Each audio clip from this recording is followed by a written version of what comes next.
నమస్కారం. ఈరోజు మనం ఆత్మకూరు నియోజకవర్గం సంగం మండలంలోని అరవపాళ్యం అనే గ్రామంలో ఉన్నాం. ఈరోజు ఇక్కడ మీ అందరికీ తెలుసు 5 భాగాలు మనం ఆదర్శ రైతు అనే ప్రోగ్రాం కంప్లీట్ చేసుకున్నాం. ఇప్పుడు ఈరోజు 6వ భాగంలో ఉన్నాం. ఈరోజు మనం ఇక్కడ ఆదర్శ రైతులు పరంగా ఉండే దంపతుల్ని మనం ఈరోజు కలవబోతున్నాము. మీ పేరు చెప్పండి. ప్రసాద్. మీ పేరమ్మా? ప్రసాద్, ప్రమిళ.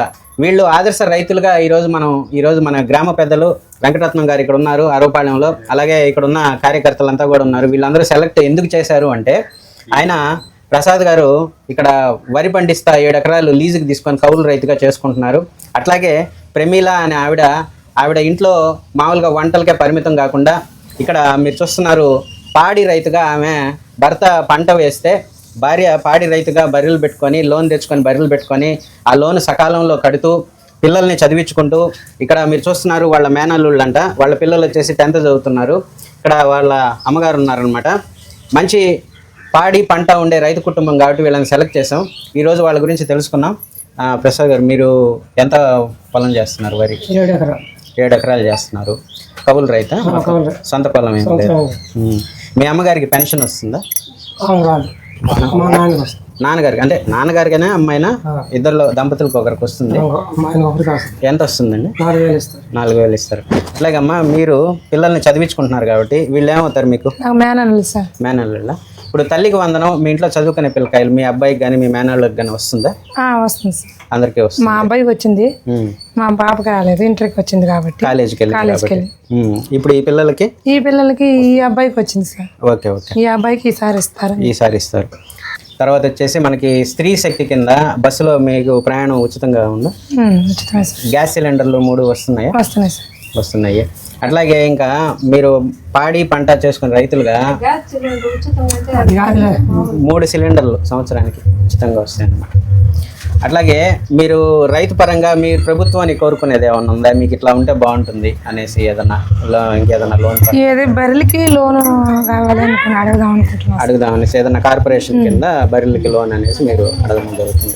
ఓకే. 2 బర్రెలు పెట్టుకొని కొంచెం పాలు వ్యాపారం పెంచుకున్నాను.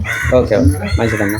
అట్లాగే ఇంకా సంక్షేమ పథకాలన్నీ మీకు అందుతున్నాయి అనేది మనం తెలుసుకున్నాం. ఈరోజు అరవపాళ్యం గ్రామంలో డెవలప్మెంట్ పరంగా ఎటువంటి కార్యక్రమాలు జరుగుతున్నాయి, ఇంకెలాంటి మీరు గ్రామానికి కావాలనుకుంటున్నారు? ఆత్మకూరు నియోజకవర్గం మాది సంగం మండలం జెండాదెబ్బ గ్రామ పంచాయతీ అరవపాళ్యం గ్రామం. మాకు దేవాదాయ శాఖ మంత్రి గారైన శ్రీ ఆనవ రామరెడ్డి గారే వారి ఆధ్వర్యంలో మేము మా గ్రామానికి చాలా అభివృద్ధి కార్యక్రమాలు చేయిస్తున్నారు ఆయన. అదేవిధంగా మా గ్రామానికి చాలా వెనకబడిన గ్రామం కాబట్టి ఇప్పుడు దాకా మా గ్రామంలో ఎలాంటి అభివృద్ధి కార్యక్రమాలు పెద్దగా అవపడలేదు. ఇప్పుడు మా పెద్ద ఆయన రామనారాయణ గారు వచ్చిన తర్వాత మా గ్రామాన్ని సపరేట్గా ఆయన ఆదర్శంగా తీసుకొని మా గ్రామానికి 1,40,00,000 రూపాయలు సిమెంట్ రోడ్లకి మంజూరు చేయించి వాటిని అన్నింటినీ పూర్తి చేశాడు. పోను ఇంకా కూడా మాకు చేయాల్సిన సిమెంట్ రోడ్లు కొరవలు ఉన్నాయి, అవి కూడా ఇస్తానని ఆయన సభాముఖంగా చెప్పి మాకు చాలా ఆనందపరిచాడు. అదేవిధంగా ఇంకా కూడా మా గ్రామానికి ఇళ్ల స్థలాలు ప్రధానమైన ఇబ్బందిగా ఉంది. మా జెండా దెబ్బ అయితేనేమి, అరవపాళ్యం అయితేనేమి చాలామంది నిరుపేదలు ఉన్నారు. వాళ్ళకి ఎలాంటి పొలాలు లేవు, స్థలాలు లేవు. అందువల్ల ఏంటంటే చాలా రోజుల నుంచి మేము కూడా ఈ ఇళ్ల స్థలాల గురించి అడుగుతున్నాము. ఆయన కూడా ఆయన మాటగా ఆయన ఒక ఇదిగా చెప్పి వాటిని ఇప్పిస్తానన్నాడు. అది కూడా మంజూరు చేయవలసిందిగా మా పెద్ద ద్వారా కోరుకుంటున్నాము.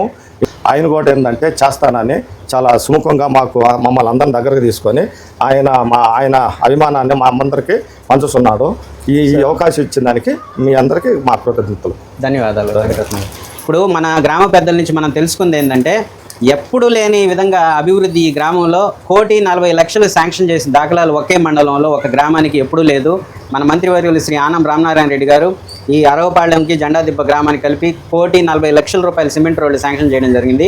ఇందులో లోపల గ్రామం మొత్తం సిమెంట్ రోడ్లు వస్తాయి. ఇంకేదైనా కొంచెం అర్రపొర్ర ఉంటే అవి కూడా రిక్వెస్ట్ చేస్తున్నారు మన గ్రామ పెద్దలు. అలాగే పొలానికి పడే రోడ్లు కూడా రిక్వెస్ట్ చేశారు. ఇవన్నీ మంత్రి గారి దృష్టిలో పెట్టడం జరిగింది. కానీ రికార్డు స్థాయిలో గవర్నమెంట్ వచ్చిన 2 సంవత్సరాల్లోనే 1,40,00,000 రూపాయల సిమెంట్ రోడ్లు వేసిన ఘనత మన మంత్రివర్యులు శ్రీ ఆనం రామనారాయణ రెడ్డి గారిది. మన సీఎం నారా చంద్రబాబు నాయుడు గారు కూటమి ప్రభుత్వం అధినేతగా అయింది అనేసి తెలియజేసుకుంటూ, ఈరోజు మన దంపతులైనటువంటి మహిళా రైతు మగ రైతు ప్రసాద్ ప్రమీలని మనం ఈరోజు సన్మానించుకోవడం జరుగుతుంది. మా పెద్ద ఆవిడ మీరు కాబట్టి మీ చేతులు కూడా వాళ్ళకి సాల్వ్ ఉండి మీరు కూడా ఒక సైడ్ నిల్చుకోండి. దా. ఎండలు విపరీతంగా ఉన్నాయి నెల్లూరులో కాబట్టి అందరం తడిచిపోవడం జరుగుతుంది. పారిట్టాం సార్ పట్టుకోండి మీరు కూడా. ఇక్కడ వరి వేస్తున్న భర్తకి భార్యకి కలిపి ఎప్పుడు పార అనేది రైతుకి కుడి భుజం ఎడభుజం లాగా ఉంటుంది కాబట్టి వాళ్ళకి పార బహురి ఇచ్చి వాళ్ళని శాల్వాతో మన గ్రామ పెద్దలతో వాళ్ళ తల్లిగారి ఇంటి పెద్ద అయినటువంటి ఆవిడ ద్వారా సత్కరించడం జరిగింది.